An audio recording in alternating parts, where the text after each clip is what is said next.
Astral Horizons training video number 6. How to do planetary interaction.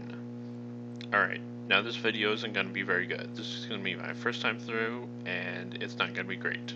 But bear with me. Alright, now planetary interaction is great. It's a great source of passive income.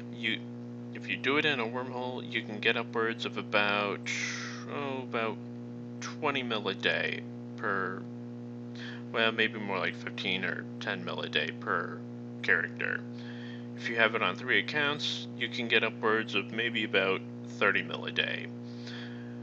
Across 3 months, or across 1 month, so 30 days, that's about roughly 900 mil. And looking at the prices of Plex nowadays, you could, in theory, Plex your account on PI. So anyway, let's get started. Now this is a plasma planet. There's a bunch of different planet types in EVE Online. There's like water, gas, barren, ice, storm, bunch of them. This one's a plasma. Now each planet needs a command center, but they need their own individual type of command center. So plasma planets need a plasma command center. You can pick these up in most regions. They're like 81,000 disk. It's pretty cheap. So anyway, I've already dropped a command center on this planet. It is right here. Now, I've already upgraded it up to level 5. When you first drop it down, it'll be at level 1. Upgrading it to level 5 requires you to have command center upgrades to 4. And I recommend that you get command center upgrades to level 4 so that you can get the most out of your, basically your power grid and your CPU. Also, getting command center upgrades to level 5, you can if you want, but it's gonna take you like 20 days, and personally, I see no purpose in doing that. So anyway, let's get on to the actual business of it all. So, now, you're gonna have resource, or actually, let's first scan for what we're gonna extract. Now, on plasma planets, noble metals are the most common, so you probably want to go for those. Yeah, I would say go for noble metals or non-CS crystals. Alright. Now, the colors determine what kind of yield you'll get. The blue means you'll get a very low yield. The greenish yellow is a medium yield. And then the red and the white is a very high yield. And you can use this bar up here to kind of gauge where the good spots are. To reveal, basically to reveal where the good spots are. And if you click on the other resources, you can see roughly where their deposits are.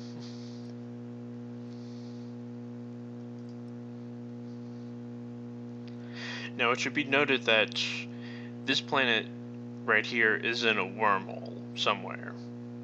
Right now, I'm in Affy, so this model is going to be skewed.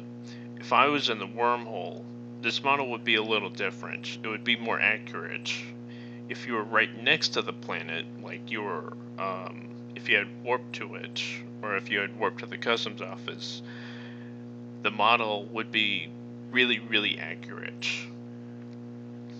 So, if you're not right next to the planet or in the system, it's recommended that you train remote sensing, as well as planetology, because that'll help improve your scan results. So anyway, we're gonna go after noble metals.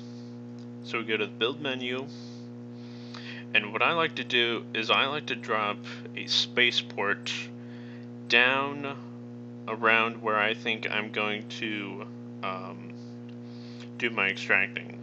So this area looks good here. It's got some white spots. We can use those. So I'm going to drop my spaceport down right here. Now the spaceport can talk to the customs office. Since I'm not in the same system, I'm unable to establish a link to the customs office. If you were in the same system, then you would be able to send resources to and from the customs office between your spaceport. And you can have more than one spaceport. And in fact, I might demonstrate that in this video. Maybe. Now, you'll need an extractor. So, now this ring around here, that's just the area in which you can extract materials from. So let's get over the white. Let's drop it right here.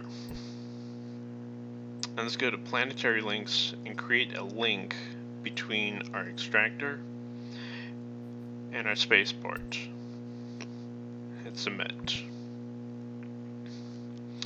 Now you have to create this link so that you can send the resources from your extractor to your spaceport, and then further on towards your processors. So now in the extractor, we click this button, Survey for Deposits, and we want to pick noble metals. So it'll bring back up the model, and we want to set our extraction size. Now I like to do this, I like to reset my extractors every day, but sometimes I don't get on exactly when they get off. Sometimes they get on later or earlier, so I usually set my extraction time to 23 hours. And then, since my command center is up to since my command center upgrades are up to the 5th level, I have a high power grid, so I can afford to have 10 extractor heads installed.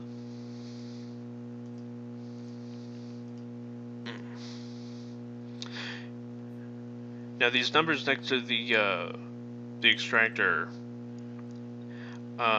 this is the estimated amount of material that you're going to get out of that extractor. It's more like an index, like it says. So you want that number to be as high as possible. Over here on the right, you're going to see your estimated per hour output and your estimated total output.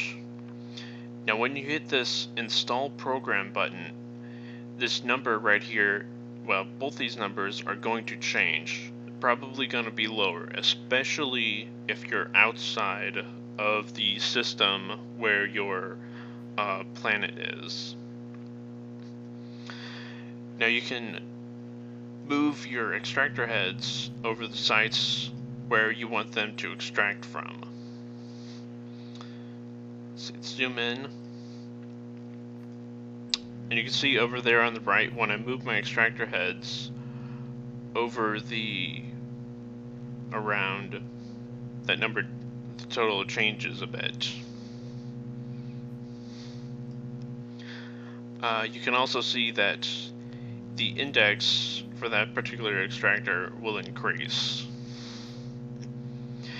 And even if this number right here is lower, when you move it from, say, the green to the white, I would say it's fine, and it just decomplicates things. If you just move it into the white. don't even worry about it.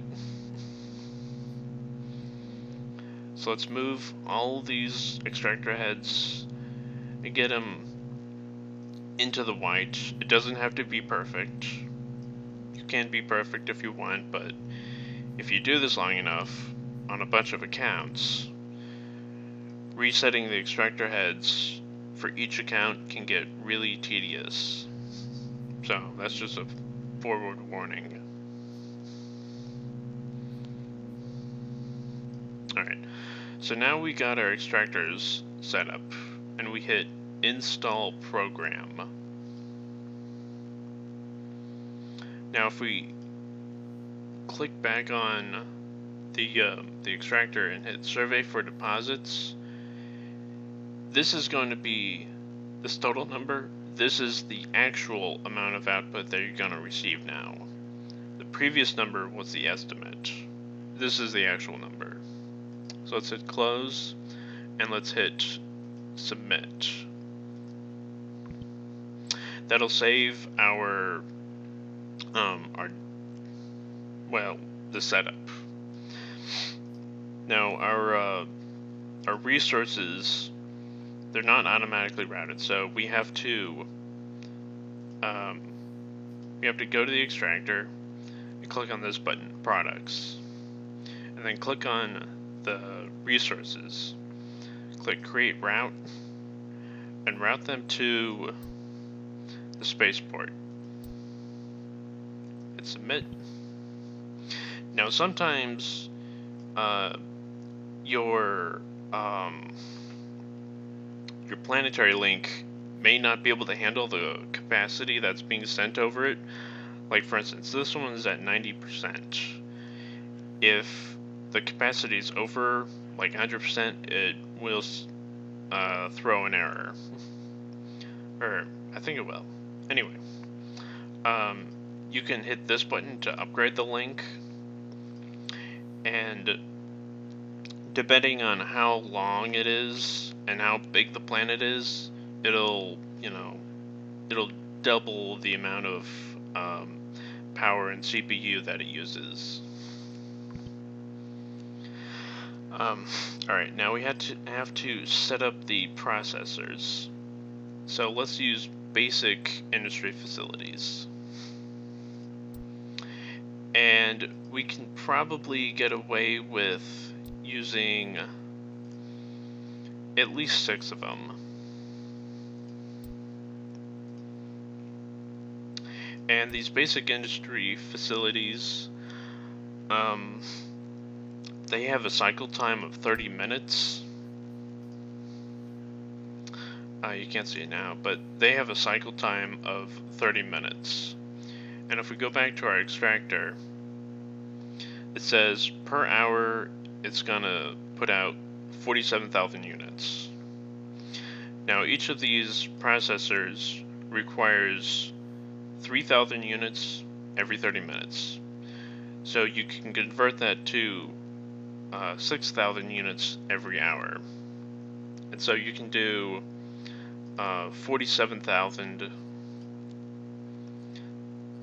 divided by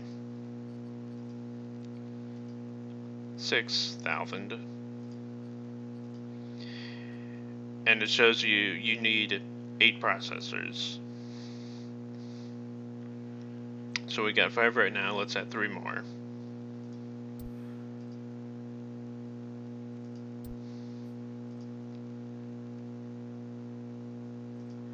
Alright, submit. Now we have to link all these together. Link.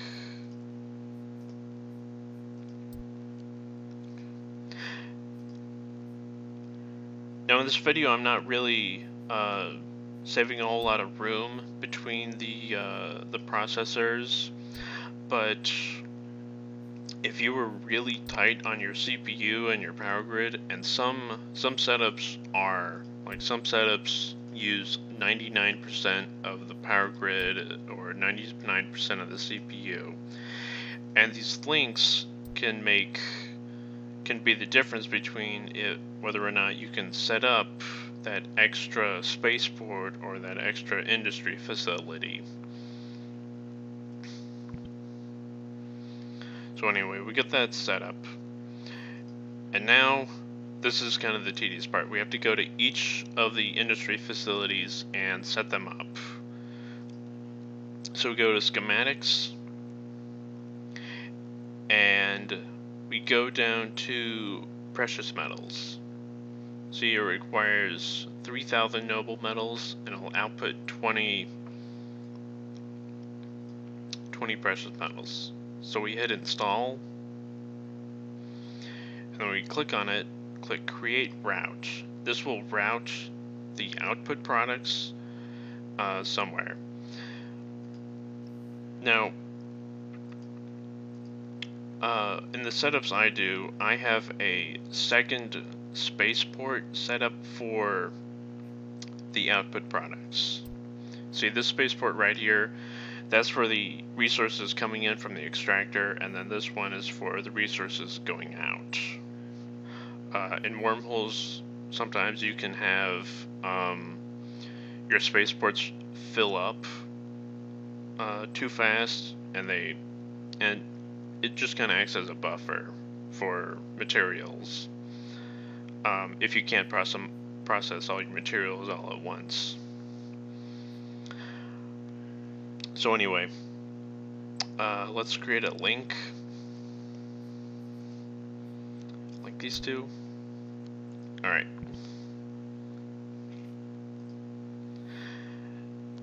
Now let's route this material to this spaceport. Alright. Now we go to this spaceport and we click on routes. And this is the incoming material from our extractor. So we click on this, click create route, and then we click on the extractor where we want to send the material to. Hit create route, submit, and we're done. Now you don't have to click submit every single time. You can do this whole thing in one go without hitting submit. But it's useful to hit it in case the game crashes or if you DC, because Eve is known to randomly DC at times.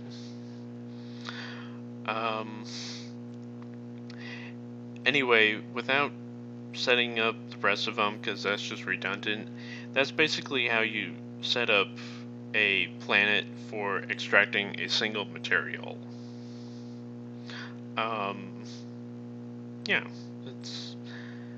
it seems like everything. I suppose I can show this one last thing. Storage facilities. These are another good interim facility. Like they can hold 12,000 m cubed, whereas a spaceport can only hold 10,000 m cubed. So some people may replace this spaceport with a storage facility. However, if you have material building up that you can't process fast enough, that's what the spaceport is useful for. You can shoot it up to space and then pick it up. Whereas with the storage facility, you couldn't do that, or at least not as easily.